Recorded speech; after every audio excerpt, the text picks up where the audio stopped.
In this week's episode of In the Weeds, we're going to look at one-pass programs, specifically pre-emergence only, as well as post-emergence only, and how well those compare back to sequentials involving a pre-emergence at planting followed by a post-emergence herbicide.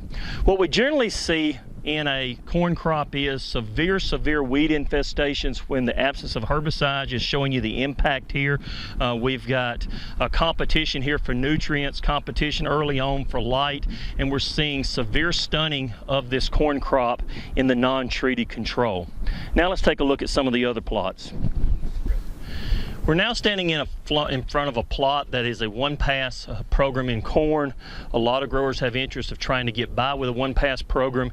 This is a pre-emergence only system that we're looking at here, at least in this plot. We started out with Acuron XR plus atrazine. We used a full rate of both herbicides, and what we notice is overall we've got good corn growth. We started out clean with those pre-emergence herbicides, but as we're beginning to approach canopy formation, we've had some escapes in these plots. Specifically, we have things like large crabgrass. We have a few morning glories that have escaped control or have emerged after the residual herbicide has broken. And while we do not expect yield loss in this plot, we're going to see considerable amount of additions to the soil seed bank because we did not utilize a two-pass program to overlay residual herbicides as well as control the few plants that actually escaped the initial residual. To my left, we're looking at Verdict plus atrazine applied at planting. Again, the idea was to try to utilize a full rate of both of those and establish a one-pass program with the pre-emergence only system. And what we notice is Verdict as well as atrazine can have some weaknesses on grasses. We have broadleaf signal grass, large crabgrass throughout this plot. It's broken.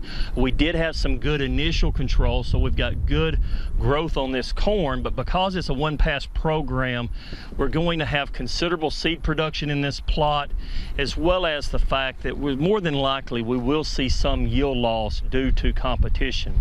On the right-hand side, we're going to look to the program. This is the Acuron XR plus atrazine that we just looked at a moment ago, and this is a post-emergence where the pre-emergence is what we viewed here a few moments ago.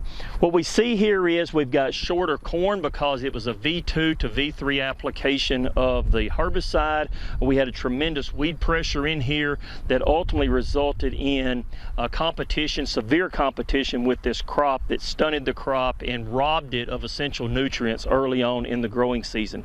We also see that the weeds were quite large by the time we made the initial application, and overall we have less than effective weed control in this one-pass system. As we now look at a two-pass program, a couple of things that we notice here. First of all, the corn is taller than what we saw in the one-pass program with the pre-emergence only. We're also not seeing the nutrient deficiency or nitrogen deficiency on these lower leaves that we had with the one-pass program. This is a program here that involves the use of Bicep 2 Magnum at planting. We came back with Shieldex, which is actually a new product. It's a new corn herbicide that's being manufactured by Summit Agro, and we use that in combination with atrazine. Shieldex is a HPPD herbicide, and it mixes well or works quite effectively when we put it with a PS2 herbicide like atrazine. The key point here to make is if we're going to be successful year in and year out in corn, it really involves a pre-emergence herbicide at planting with a timely application of a post-emergence herbicide, preferably one that will provide some residual control throughout the growing season. In addition to having a herbicide at planting, we've also looked at use of a one-pass post system, and about 50% of the time we'll see yield loss when we have a single pass post system here in Arkansas or in the Mid-South. So again, the take-home message is it's all about a two-pass program.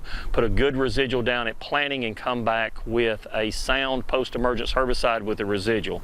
And as I close today, I'd like to just say thank you to the Arkansas Corn and Grain Sorghum Checkoff Program.